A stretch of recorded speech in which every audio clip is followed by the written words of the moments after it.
Muy buenos días para todos. Continuamos con nuestro calendario de Adviento. Hoy vamos a hablar acerca de la rentabilidad y también un poco el tema del endeudamiento. Empecemos por definir de una manera sencilla qué es la rentabilidad. Esto en esencia es la medida de la productividad de los fondos comprometidos en un negocio. Todo lo que tú inviertes tiene que generar un retorno, un beneficio económico tangible, medible, material. Y eso justamente es la rentabilidad. La forma de calcularlo del ROA específicamente es la utilidad operativa sobre el activo operativo. Es importante que para realizar este cálculo del ROA se incluyan los activos asociados a la actividad principal del negocio al inicio del periodo. Ojo con esto, porque muchas veces hay activos en los estados financieros que pueden generar cierto ruido y distorsión de la lectura de las cifras del negocio. Entonces es importante que estos activos que incluyamos en la métrica sean los que efectivamente están apalancando, movilizando la generación de recursos, la generación de ingresos. Ahora, los problemas de rentabilidad son problemas estructurales que se resuelven con decisiones estratégicas, no con pañitos de agua tibia. Hay que entrar a profundizar muchísimo qué puede estar impactando la rentabilidad para resolverlo en profundidad. Veamos acá rápidamente también la fórmula del ROE. El ROE básicamente es la utilidad del patrimonio y es la utilidad antes de impuestos dividido en el patrimonio. Y aquí pues hay un escenario que es una ecuación como de toda la vida, de los que les gusta pues un poco los temas de finanzas, y siempre hay una ecuación en la que se asocian pues de qué manera deberían comportarse la rentabilidad versus también el costo de capital, o sea, lo que se paga al final del día por toda la estructura financiera de la empresa, los intereses de los bancos, bueno, todo conforme esté estructurada la parte de financiación del activo. Y en esencia es que cuando tú tienes un socio o tú mismo, si eres el dueño de tu empresa, tienes una expectativa de retorno de tu inversión, por supuesto, si no, pues fácilmente habrías invertido en otra compañía, en acciones, qué sé yo, otro tipo de negocio. Al invertir en una empresa en particular, se tiene una expectativa de retorno. Y por supuesto, estos accionistas esperan que su rentabilidad pues se cumpla a partir de todo el ejercicio productivo del negocio. Entonces, por lo tanto, la rentabilidad del patrimonio tiene que ser mayor a esa rentabilidad que esperan los socios para pues poder pagárselas, por supuesto. Pero asimismo, esa rentabilidad del patrimonio tiene que ser mayor que la rentabilidad del activo, y por lo tanto, el activo tiene que rentar más que el costo de capital, o de lo contrario, estarías trabajando para los bancos.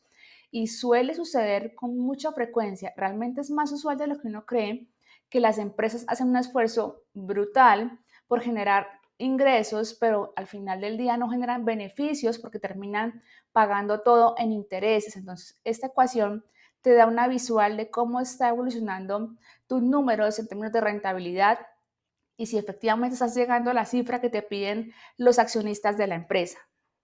Desde ese momento que hay cosas en profundidad que se deben resolver para no impactar la rentabilidad de la empresa. Y acá te traigo 5 elementos claves que puedes empezar a monitorear, a ajustar, a optimizar, justamente para maximizar la rentabilidad. Número uno, el tema de los precios. Si tienes precios muy bajos, esto genera un impacto sobre la rentabilidad. La estrategia de precios del negocio es muy relevante, entonces hay que definirla con detenimiento, no a la ligera.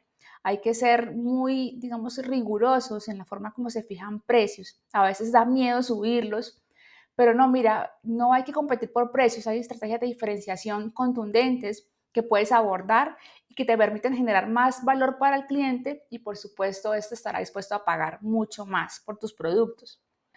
Número dos, la gestión del recurso humano. Creo que esto es un tema que he repetido hasta la saciedad. Lo puedes ver en todas mis redes sociales, cómo hemos abordado las métricas de gestión de recursos humanos, inclusive el bloque número uno de este calendario de Adviento.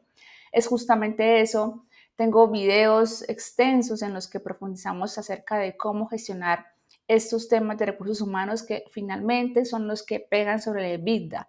Y por eso es importante que te sientes con tu gerente de recursos humanos y empieces a medir todo, el proceso de selección, de onboarding, de evaluación de desempeño, de asignación de objetivos. Todo esto le pega al modelo de rentabilidad. Número tres, costos altos. Si hay salarios desbordados, gastos administrativos excesivos o innecesarios, o inclusive si estás fondeando la operación de la manera incorrecta, Esto pega sobre la rentabilidad. Entonces, te invito a que lo revises, repases, ahora que estamos a puertas de iniciar el 2024, que sea un ejercicio idealmente antes de cierre de este año o pues ya si no te da más tiempo, pues hazlo rápidamente antes de que empiece pues la operación así como fuerza del 2024. Número 4, una inadecuada gestión del flujo de caja. Si el dinero de la empresa circula muy lentamente, con seguridad hay fuga de ganancias. Otro elemento es que muchas veces no se cuenta con el nivel adecuado de capital de trabajo. Ya lo veíamos un poco cuando analizamos la tasa de crecimiento autofinanciable. Lo vamos a ver tal vez un poco más adelante cuando veamos los temas de flujos de cara a las políticas de cobranza, de tesorería, de crédito. Entonces, todas estas, digamos, rotaciones, de que tanto te rota el inventario, el tema de los proveedores, el tema de las cuentas por cobrar, todo eso, si no se gestiona apropiadamente, termina por pegarte en la rentabilidad, porque puede potencialmente llevarte a financiarte más de la cuenta, porque no tienes la velocidad suficiente en el flujo de caja. Entonces, también para que lo tengas allí mapeado. Número 5, un uso ineficiente de la capacidad instalada también te golpea la rentabilidad. Cuando, por ejemplo, tienes un incremento de activos por encima del incremento de las ventas, esto quiere decir que realmente no estás optimizando el uso de todo lo que ya tienes invertido en infraestructura. Se sale más costoso tener activos ahí parqueados. Entonces tienes que ir a profundizar también en esto. Tienes que ver también cómo logras generar más ventas con los mismos activos. Haz una revisión, mira, por eso el enfoque de este calendario de Adviento justamente es ese, medir, profundizar. Mira que te he puesto métricas que realmente no son que me las está inventando yo, esto ya existe, esto no me estoy inventando la rueda, pero muchas veces no sabemos o nos da pereza o no tenemos quien nos lo mida. Si no tienes todavía si todavía no tienes bases de datos pobladas lo suficientemente pues robustas con información, empieza ya a nutrirlas, a recopilar, así sea en Excel, pero empieza hoy por algún avance en ese sentido de medirlo todo, porque te da mucha visibilidad y con visibilidad puedes tomar decisiones. Veamos ahora rápidamente el tema de endeudamiento. Aquí básicamente pues están las fórmulas, no quiero irme como a repetirlas porque las puedes ver acá mismo.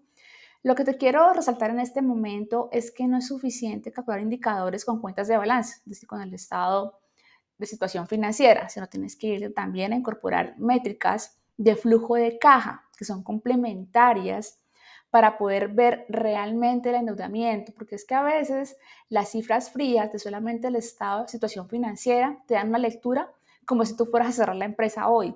Y claramente tu empresa es un negocio en marcha. Entonces, por eso tienes que incorporar también métricas de flujo de caja para que pues dinamices un poco la métrica y te ayude a dar una lectura adicional más crítica y pues ver realmente qué sucede con tu empresa al interior. Ahora, ¿cuánta deuda tomar? Mira, a veces mucha gente dice, no, prefiero no endeudarme, pero pues créeme también que el endeudarse, bien endeudado, por supuesto, te posibilita crecimiento. Entonces hay que ser muy cuidadosos a la hora de tomar deuda. Lo que sí es clave es que, digamos que se da por hecho, es que la deuda se va a pagar con la misma rendimiento de los activos. O sea, como te decía hace un momento en la ecuación esta mágica, o mágica no, sino como reveladora de ese termómetro de que tanto estás gestionando bien la rentabilidad, es que la rentabilidad del activo, el ROA, sea mayor que el costo de la deuda. Superado esto, tienes que ver que la cantidad de deuda que vas a tomar esté, digamos, dentro de los límites admisibles por tu empresa, que puedas atenderla, o sea, pagar el capital y los intereses. Para eso tienes que ver que efectivamente se esté generando flujo de caja libre suficiente, qué condiciones de crédito te están aprobando, plazo, tasa de interés, qué política de dividendos tienes al interior, porque pues de eso también depende. Acuérdate que si tú decides distribuir utilidades a tus socios, tienes que contar eso también en tu flujo de caja. Entonces, eso tiene que ir todo muy bien mapeado. De hecho, yo tengo un ejercicio, creo que con seguridad hay algún video al respecto en estos canales, donde está la calculadora efectivamente de cómo puedes simular escenarios entre la política de dividendos y el tomar deuda. En esta calculadora básicamente está, es como un crédito simulado, tú puedes modificar ahí plazo, tasa de interés, el monto y también asimismo también ir simulando un poco cuál sería la política de dividendos para que también veas qué capacidad tienes de asumir deuda.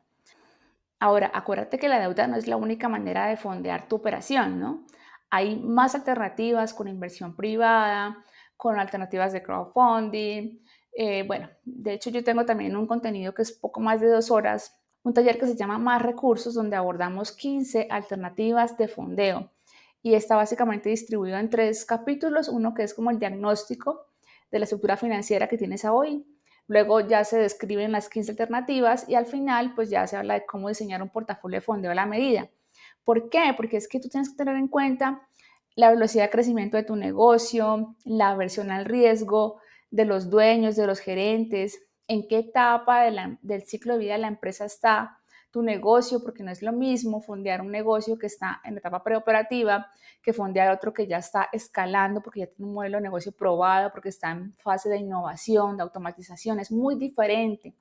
Entonces, en esto de cómo diseñar un portafolio a la medida, abordamos eso, o sea, que tienes que tener en cuenta adicional a la tasa de interés, hay muchas variables adicionales. Inclusive, solamente el perfil del dueño ya te da mucha información acerca de esto. ¿Qué tanto quieres crecer?